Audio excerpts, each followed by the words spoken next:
जय माता दी। मेरे सभी प्यारे दोस्तों, मैं लक्ष्मी शर्मा बड़ों को चरण स्पर्श, छोटों को प्यार और बराबर वालों को दिल से नमस्कार करती हूँ।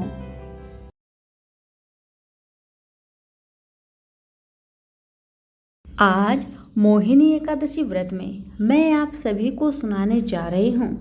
मोहिनी एकादशी व्रत में सुनी जाने वाली 5 प्रमुख कथाएं। कहते हैं कि जो भी भक्त श्रद्धा भक्ति के साथ इन कथाओं का श्रवण करता है उसे मनोवांछित फल की प्राप्ति होती है। इसलिए कथा को पूरा जरूर सुने। अगर अच्छी लगे तो दूसरों के पास भी शेयर करें। तो प्रेम से बोलिए विष्णु भगवान की जय हो। अब सुनिए कथा। बैसाख के शुक्ला पक्ष की इस मोहिनी एकादशी को भगवान के पुरुष उत्तम रूप राम की पूजा का विधान है। भगवान की प्रतिमा को स्नान आदि करा, उत्तम वस्त्र पहना, उच्च आसन पर बैठाना, आरती उतारनी चाहिए और मीठे फलों से भोग लगाना चाहिए।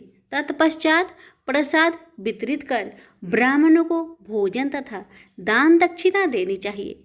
रात्रि में भगवान का कीर्तन करते हुए मूर्ति के समीप ही पृथ्वी पर शयन करना चाहिए। इस व्रत के करने से निंदित कर्मों के पाप से छुटकारा मिल जाता है। धर्मराज युधिष्ठिर बोले कि हे कृष्ण जी, बैसाख मास की शुक्ल पक्ष की एकादशी का क्या नाम है तथा उसकी विधि क्या है, सो सब विस्तार पूर्वक मुझे बतलाए। श्री कृष्ण भगवान बोले कि हे धर्मनंदन, मैं आपसे एक पुरातन कथा कहता हूँ जिसको महर्षि वशिष्ठ ने श्री रामचंद्र जी से कहा था। श्री रामचंद्र जी बोले, हे गुरुदेव, आप मुझे कोई ऐसा व्रत कहिए जिससे समस्त पाप और दुख नष्ट हो जाए। और जानकी नंदिनी श्री सीता जी के वियोग में बहुत दुख भोगे हैं, अतः आप कोई व्रत बतलाइए। महर्षि वशिष्ठ जी बोले, हे राम, आपने बहुत सुंदर प्रश्न किया है। आपकी बुद्धि अत्यंत शुद्ध और पवित्र है। आपके नाम के स्मरण मात्र से ही मनुष्य पवित्र हो जाता है, इसलिए आपका यह प्रश्न लोकहित में अवश्य आएगा। बैसाख मास के शुक्ल पक्ष में जो एकादशी होती है उसका नाम मोहिनी है। इस एकादशी का व्रत करने से मनुष्य के समस्त पाप तथा दुख कट जाते हैं। उसके व्रत के प्रभाव से मनुष्य मोह जाल से छूट जाता है। अतः हे राम, इस एकादशी का व्रत दुखी मनुष्य को अवश्य ही करना चाहिए। मोहिनी एकादशी के व्रत में मनुष्य के समस्त पाप नष्ट हो जाते हैं। अब आप इसकी कथा को ध्यानपूर्वक सुनिए।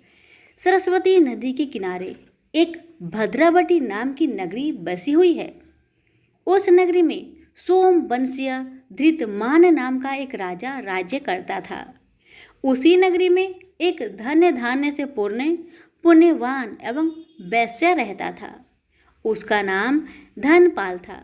वह अत्यंत धर्मात्मा तथा विष्णु भक्त था।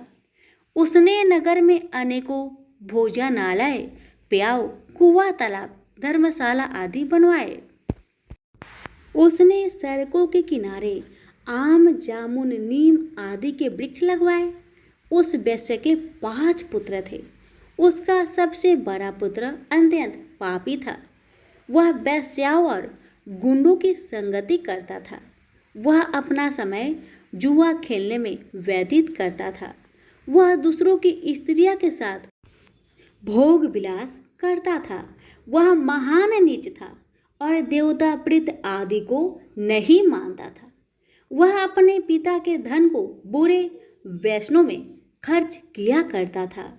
वह मद्यपान तथा मांस का भक्षण किया करता था। इस पर उसके पिता, भाइयों तथा कुटुंबियों ने उसे घर से निकाल दिया और उसकी निंदा करने लगे। घर से निकलने के बाद अपने आभूषणों तथा वस्त्रों को बेचकर रहने लगा। धन नष्ट हो जाने पर वेश्याओं ने तथा गुंडों ने भी उसका साथ छोड़ दिया। अब वह भूख और प्यास में दुखी रहने लगा। अब उसने चोरी करने का विचार किया और रात्रि में चोरी करने लगा। एक दिन वह लड़का पकड़ा गया, परंतु सिपाहियों ने वैश्य का पुत्र जानकर उसे छोड़ दिया। वह दूसरी बार फिर पकड़ा गया और राजा ने उसे कारागार में बंद कर दिया। कारागार में राजा ने उसको बहुत दुख दिए और उसे नगर छोड़ने को कहा। अंत में वह बहुत दुखी होकर नगर को छोड़कर चला गया और जंगल में पशु पंछियों को मार मार कर खाने लगा। फिर बहेलिया बन गया और धनुष बाण से पशुओं पंछियों को मार मार कर खाने लगा। एक दिन वह पापी भूख और प्यास से व्याकुल खाने की खोज में निकल पड़ा और कौटिल्य ऋषि के आश्रम पर आ पहुंचा। इस समय बैसाख का महीना था। कौटिल्य ऋषि गंगा स्नान करके आए थे। उनके भीगे वस्त्र के छींटे मात्र से इस पापी को कुछ सुबुद्धि प्राप्त हुई। वह पापी मुनि के पास जाकर हाथ जोड़कर कहने लगा, हे मुनि, मैंने अपने जीवन में पाप किए हैं। आप उन पापों से छूटने का कोई साधारण और बिना धन का उपाय बतलाए। तब ऋषि बोले कि तू ध्यान देकर सुन। तू बैसाख माह के शुक्ल पक्ष की एकादशी का व्रत कर। इस एकादशी का नाम मोहिनी है। इसके करने से तेरे समस्त पाप नष्ट हो जाएंगे। मुनि के वचनों को सुनकर वह बहुत प्रसन्न हुआ और मुनि के बताई हुई विधि के अनुसार उसने मोहिनी एकादशी का व्रत किया। हे राम जी, उस व्रत के प्रभाव से उसके समस्त पाप नष्ट हो गए। अंत में गरुड़ पर चढ़ विष्णु लोक को चला गया। इस व्रत से मोह आदि भी नष्ट हो जाते हैं। संसार में इस व्रत से अन्य कोई व्रत श्रेष्ठ नहीं है। इसके महात्म्य के श्रवण व पठन से जो पुण्य होता है वह पुण्य 1,000 गोदान के पुण्य के बराबर है। सभी प्रेम से बोलिए श्री रामचंद्र की जय। हर एकादशी के दिन एकादशी की व्रत कथा सुनने के बाद 11 माता की कथा को अवश्य सुनना चाहिए। कहते हैं कि श्रद्धा पूर्वक अगर 11 माता की कथा सुना जाए, इससे विष्णु भगवान की विशेष कृपा प्राप्त होती है और मनोवांछित फल की प्राप्ति होती है। कथा। सतयुग में मूर नाम का एक दैत्य उत्पन्न हुआ। वह बड़ा बलवान और भयानक था।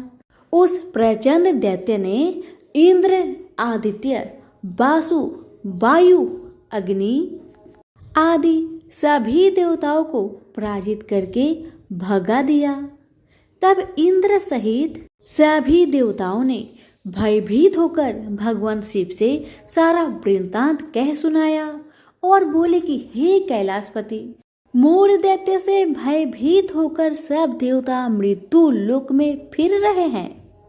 तब भगवान शिव ने कहा, हे देवताओं, तीनों लोकों के स्वामी, भक्तों के दुख का नाश करने वाले भगवान विष्णु के शरण में जाओ।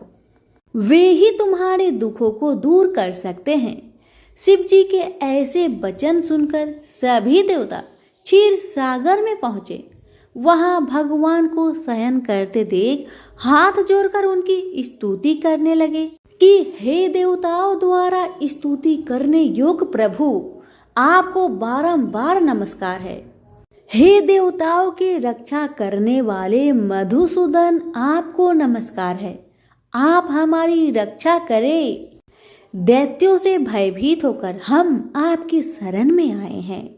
आप इस संसार के कर्ता, माता पिता, उत्पत्ति और पालन करता और संहार करने वाले हैं। सबको शांति प्रदान करने वाले हैं।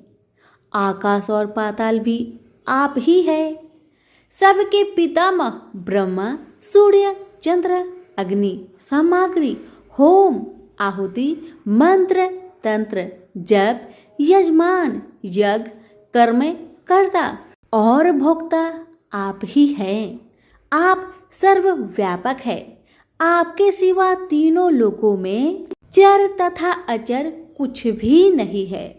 हे भगवान, दैत्यों ने हमको जीतकर स्वर्ग से भ्रष्ट कर दिया है और हम सब देवता इधर उधर भागे फिर रहे हैं। आप उन दैत्यों से हम सबकी रक्षा करे।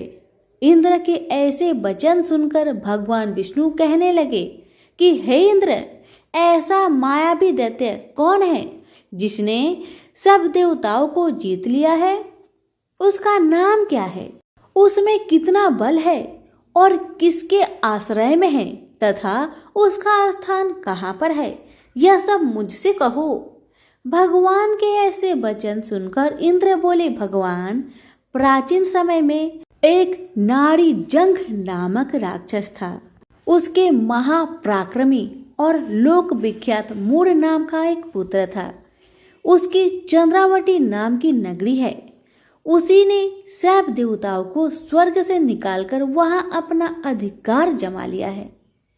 उसने इंद्र, अग्नि, वरुण, यम, वायु, यश, चंद्रमा, नैऋत्य आदि सबके स्थान पर अधिकार कर लिया है। सूर्य बनकर स्वयं ही प्रकाश करता है, स्वयं ही मेघ बन बैठा है और सबसे अजय है।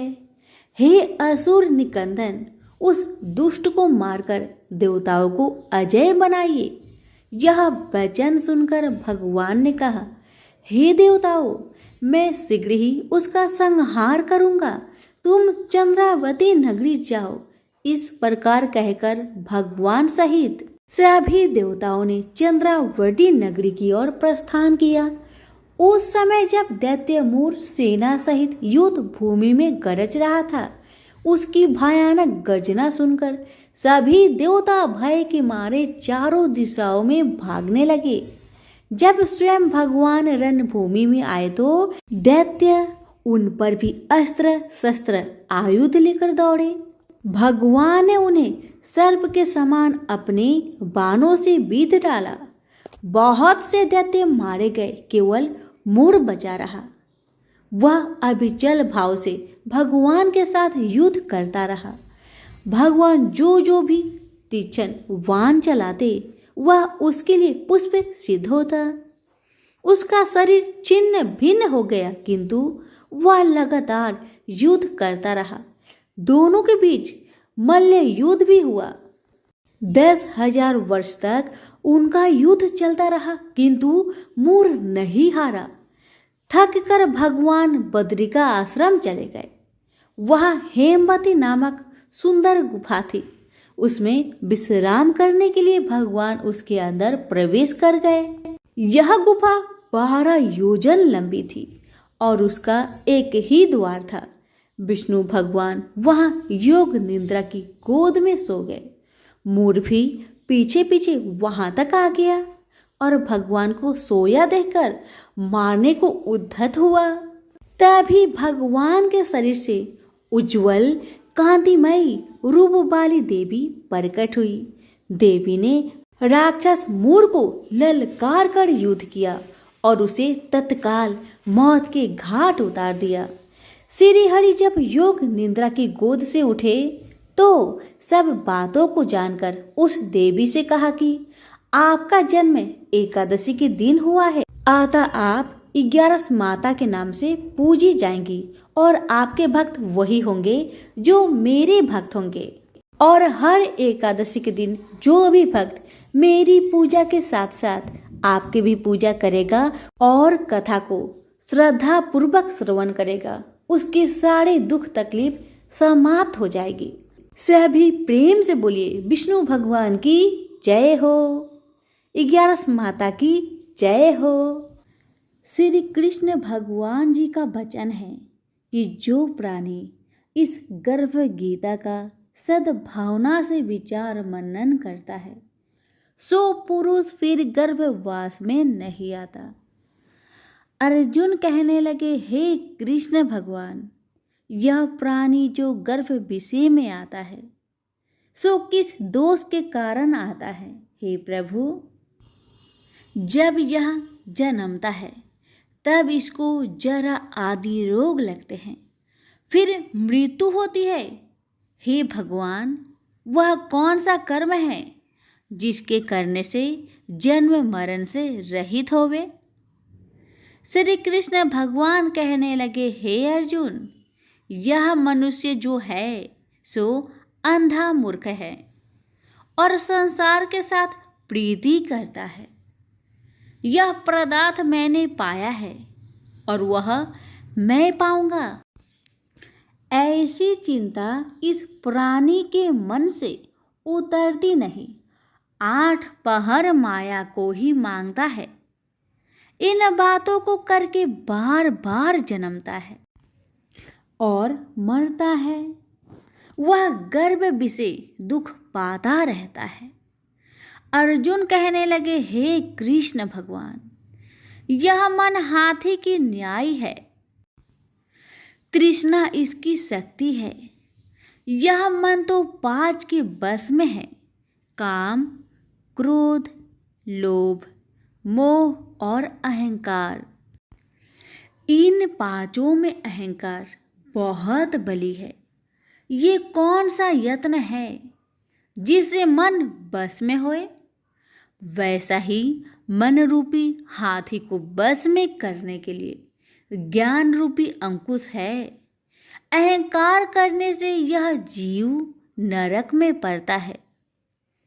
अर्जुन कहने लगे, हे भगवान, जो एक तुम्हारे नाम के लिए वन खंड में फिरते हैं, एक वैरागी हुए हैं, एक धर्म करते हैं, इनको कैसे जाने? जो वैष्णव है वे कौन है? श्री कृष्ण भगवान कहने लगे, हे अर्जुन, मेरे ही नाम के लिए वनों में फिरते हैं वह सन्यासी कहते हैं। एक सिर पर जटा बांधते हैं, एक अंग पर भस्म लगाते हैं। उनमें हम नहीं है, क्योंकि इनमें अहंकार है। इससे मेरा दर्शन दुर्लभ है। अर्जुन कहने लगे, हे भगवान, वह कौन सा पाप है जिससे स्त्री की मृत्यु हो जाती है? वह कौन सा पाप है जिससे पुत्र मर जाता है? और नपुंसक कौन से पाप से होते हैं? श्री भगवान कहने लगे, हे अर्जुन, जो किसी से कर्जा लेता है और देता नहीं, इस पाप से औरत मरती है। और जो किसी की अमानत रखी हुई बचा लेता है, उसके पुत्र मर जाते हैं। जो किसी का कार्य किसी के गोचर आए पड़े और वह जबानी कहे कि मैं तेरा कार्य सबसे पहले कर दूंगा, और जब समय आए तब उसका कार्य ना करे, इस पाप से नपुंसक हो जाता है। ये बड़े पाप है। अर्जुन कहने लगे, हे भगवान, कौन पाप से मनुष्य सदैव रोगी रहता है? किस पाप से गधे का जन्म पाता है, स्त्री का जन्म पाता है, तथा टट्टू का जन्म क्यों कर पाता है? और बिल्ली का जन्म किस पाप से होता है? श्री भगवान कहने लगे, हे अर्जुन, जो भी मनुष्य कन्यादान करते हैं और इस दान में मूल्य लेते हैं, वे दोषी है। वे मनुष्य सदा रोगी रहते हैं। जो विषय विकार के वास्ते मदिरा पान करते हैं, वे टट्टू का जन्म पाते हैं। और जो झूठी गवाही भरते हैं, वह औरत का जन्म पाता है। जो रसोई बना के पहले आप भोजन कर लेती है और पीछे परमेश्वर को अर्पण करती है, तो वे बिल्ली का जन्म पाती है। और जो मनुष्य अपनी झूठी वस्तु दान करते हैं, औरत का जन्म पाते हैं। वह गुलाम औरतें होती है। अर्जुन कहने लगे, हे भगवान, कई मनुष्यों को आपने स्वर्ण दिया है, सो उन्होंने कौन सा पुण्य किया है? और कई मनुष्यों को आपने हाथी घोड़ा रथ दिए हैं, उन्होंने कौन सा पुण्य किया है? श्री भगवान कहने लगे, हे अर्जुन, जिन्होंने स्वर्ण दान किया है उनको हाथी घोड़े वाहन मिलते हैं। जो परमेश्वर के निमित्त कन्यादान करते हैं, सो पुरुष का जन्म पाते हैं। अर्जुन कहने लगे, भगवान, जिन पुरुषों के अंदर विचित्र शरीर है, उन्होंने कौन सा पुण्य किया है? किसी दो के घर संपत्ति है, कोई विद्वान है, उन्होंने कौन सा पुण्य किया है? श्री भगवान कहने लगे, हे अर्जुन, जिन्होंने अन्न का दान किया है उनका सुंदर स्वरूप है। जिन्होंने विद्या दान किया है वह विद्यावान होते हैं। जिन्होंने संतों की सेवा की है वह पुत्रवान होते हैं। अर्जुन कहने लगे, हे भगवान, किसी को धन से प्रीति है, कोई को स्त्रियों से प्रीति करते हैं। इसका क्या कारण है, समझाकर कहिए। श्री कृष्ण भगवान कहने लगे, हे अर्जुन, धन और स्त्री सब नाश रूप है, मेरी भक्ति का नाश नहीं है। अर्जुन कहने लगे, भगवान, यह राजपाट किस धर्म के करने से मिलता है? विद्या कौन से धर्म करने से मिलती है? श्री कृष्ण भगवान कहने लगे, हे अर्जुन, जो प्राणी काशी जी में निष्काम भक्ति से तप करते हुए देह त्यागते हैं वह राजा होते हैं, और जो गुरु की सेवा करते हैं सो विद्वान होते हैं। अर्जुन कहने लगे, हे भगवान, किसी को धन अचानक बिना किसी परिश्रम से ही मिलता है, सो उन्होंने कौन सा पुण्य किया है? श्री कृष्ण भगवान कहने लगे, अर्जुन, जिन्होंने गुप्त दान किया है उनको धन अचानक मिलता है। जिसने परमेश्वर निमित्त पराया कार्य संवारा है वह मनुष्य रोग से रहित होते हैं। अर्जुन कहने लगे, हे भगवान, कौन से पाप से अमली होते हैं और कौन पाप से गूंगे होते हैं और कौन पाप से कुष्ठी होती है? श्री कृष्ण भगवान कहने लगे, हे अर्जुन, जो आदमी नीच कुल की स्त्री से गमन करते हैं सो अमली होते हैं। जो गुरु से विद्या पढ़कर मुकर जाते हैं सो गूंगे होते हैं। जिन्होंने गो घात किया है वे कुष्ठी होते हैं। अर्जुन कहने लगे, हे भगवान, जिस किसी पुरुष की देह में रक्त का विकार होता है वह किस पाप से होता है? और कोई दरिद्र होते हैं, किसी को खरक वायु होती है, और कोई अंधे होते हैं, तो कोई पंगुल होते हैं, सो कौन से पाप से रहित होते हैं? और कई स्त्रियां बाल विधवा होती है, तो यह किस पाप से होती है? श्री कृष्ण भगवान कहने लगे, हे अर्जुन, जो सदा क्रोधवान रहते हैं उन्हें रक्त विकार होता है। जो मलिन रहते हैं वह सदा दरिद्र होते हैं। जो कुकर्मी ब्राह्मण को दान देते हैं उनके खरक वायु होते हैं। जो पराई स्त्री को निर्वस्त्र देखते हैं, गुरु की पत्नी को दृष्टि करते हैं, सो अंधे होते हैं। जिसने गुरु और ब्राह्मण को लात मारी है सो लंगड़ा व पंगुला होता है। जो औरत अपने पति को छोड़कर पराये पुरुषों से संग करती है सो वह बाल विधवा होती है। अर्जुन कहने लगे, हे भगवान, आप पर ब्रह्मा हो, आपको नमस्कार है। आगे मैं आपको संबंधी जानता था, परंतु अब मैं ईश्वर रूप जानता हूँ। हे पर ब्रह्मा, गुरु दीक्षा कैसी होती है, सो कृपा करके मुझको कहिए।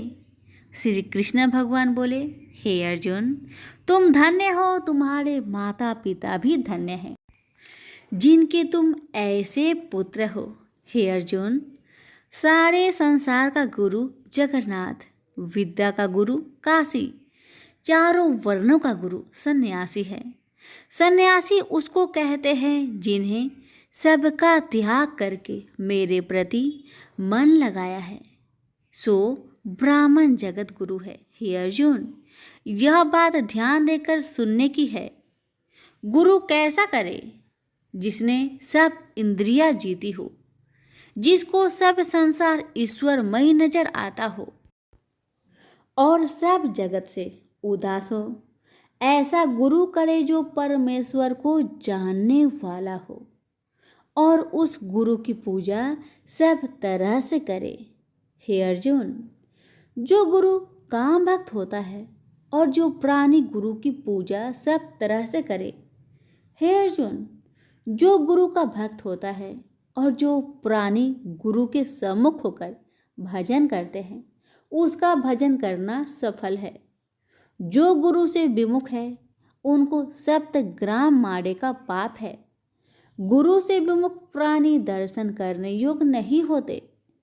जो गृहस्थी संसार में गुरु के बिना है, चांडाल के समान है। जिस तरह मदिरा का भंडार हो, उसमें जो गंगा जल है सो अपवित्र है, इसी तरह गुरु से विमुख का भजन सदा अपवित्र होता है। उसके हाथ का देवता भी नहीं लेते, उसके सब कर्म निष्फल है। कुकर, शुकर, गंधर्व, काग, ये सब की सब योनियों में बड़ी खोटी योनि है। इन सब से यह मनुष्य खोटा है। जो गुरु नहीं करता, गुरु बिना गति नहीं होती, यह अवश्य नरक को जाएगा। गुरु दीक्षा बिना प्राणी के सब कर्म निष्फल होते हैं।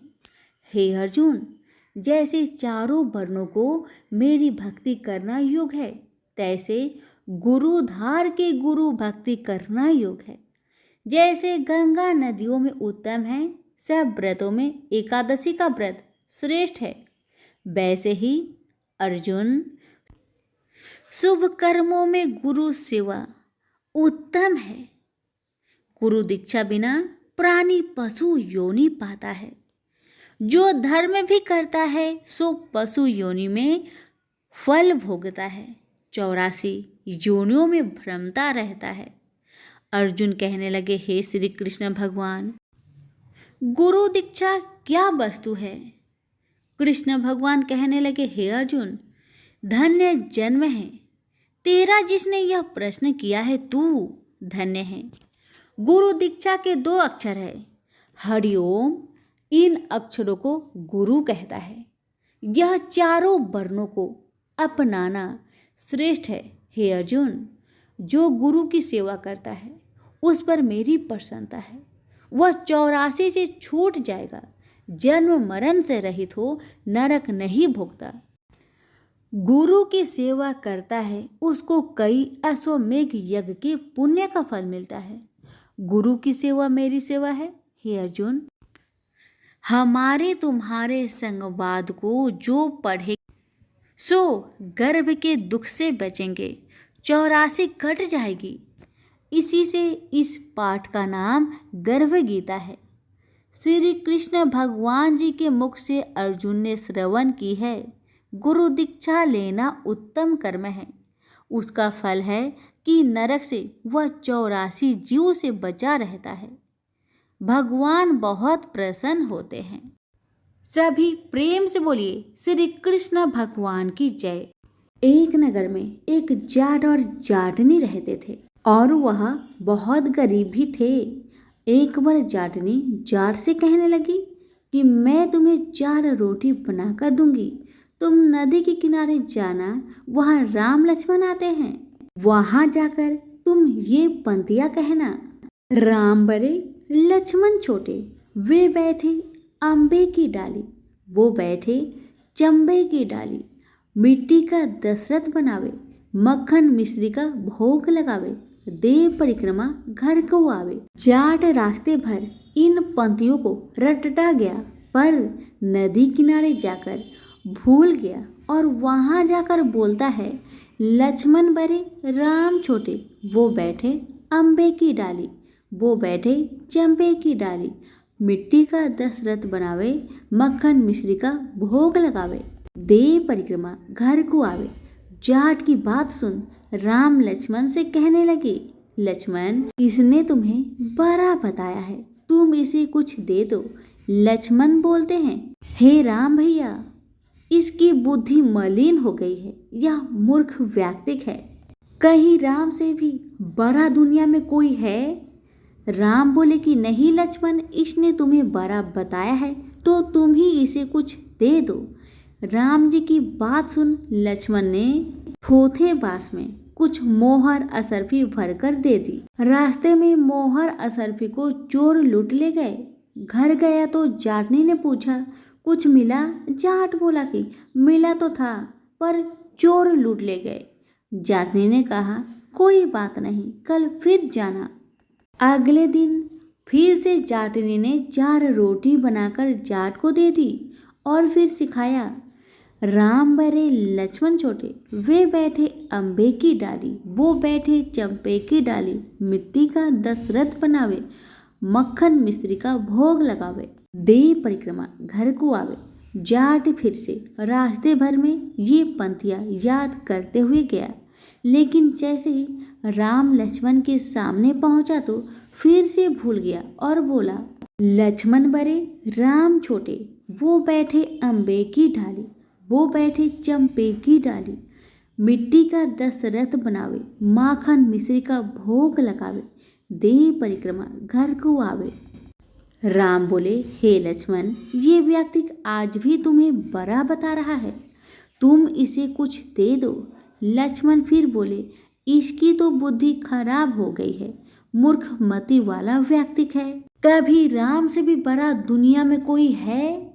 राम फिर बोले कि लक्ष्मण, इसने तुम्हें बड़ा बताया है, इसलिए तुम कुछ दे दो। लक्ष्मण ने इस बार जाट को सोने की ईंट दे दी। रास्ते में फिर से चोरों ने उसे लूट लिया। घर गया तो जाटनी ने पूछा, कुछ मिला? जाट बोला कि मिला तो था, लेकिन रास्ते में उसे भी चोरों ने लूट लिया।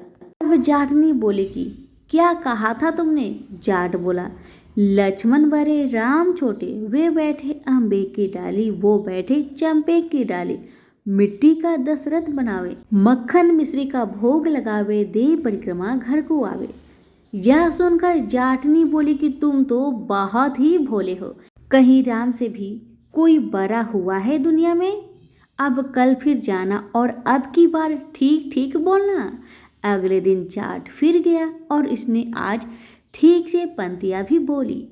राम बड़े लक्ष्मण छोटे, बैठे अम्बे की डाली, वो बैठे चंपे की डाली, मिट्टी का दशरथ बनावे, मक्खन मिश्री का भोग लगावे, दे परिक्रमा घर को आवे। आज लक्ष्मण बोले, हे राम, आज इसको अकल आ गई है, आज इसे आप कुछ दे दीजिए। राम मुस्कुराते हुए आए और बोले कि भाई, मेरे पास क्या है, ये जोहर की मिट्टी है, ये ले जा। यह कहकर अपने हाथ से थोड़ी सी मिट्टी की डली जाट को दे दी। जाट बरबर करके जाने लगा, आज मेरी पत्नी ने मुझे उल्टी सीख दी है, रोज सोना चांदी मिलता था, आज तो मिट्टी की डाली मिली है। मिट्टी लेकर वह घर की ओर चल दिया। बीच रास्ते में फिर से चोर मिले और उन्होंने मिट्टी देखी तो मिट्टी देखकर कुछ नहीं बोले। अब जाट घर पहुंचा तो जाटनी ने पूछा, कुछ मिला? जाट बोला कि हाँ, तेरी उल्टी सीख के कारण आज मिट्टी की डली मिली है। जाटनी बोले कि कोई बात नहीं, आज कुछ तो लेकर आए हो, बाकी दिन तो खाली हाथ ही आ जाते थे। मिट्टी की डली कुछ काम तो आएगी, इससे मैं चूल्हे लीप सकती हूँ, घर का आंगन लीप सकती हूँ। मिट्टी की डली को वे तुलसी के पौधे के नीचे रखकर सो गई। सवेरे जब उठी तो देखा कि वहाँ हीरे मोती जगमगा रहे हैं। अब जाट समझा कि ये भगवान राम ही है, जिन्होंने मिट्टी को हाथ लगाया तो वह सोना चांदी हीरे मोती में बदल गया। प्रेम से बोलिए सिया रामचंद्र की जय। एक बार एक मेढक और मेढकी तालाब में साथ रहते थे।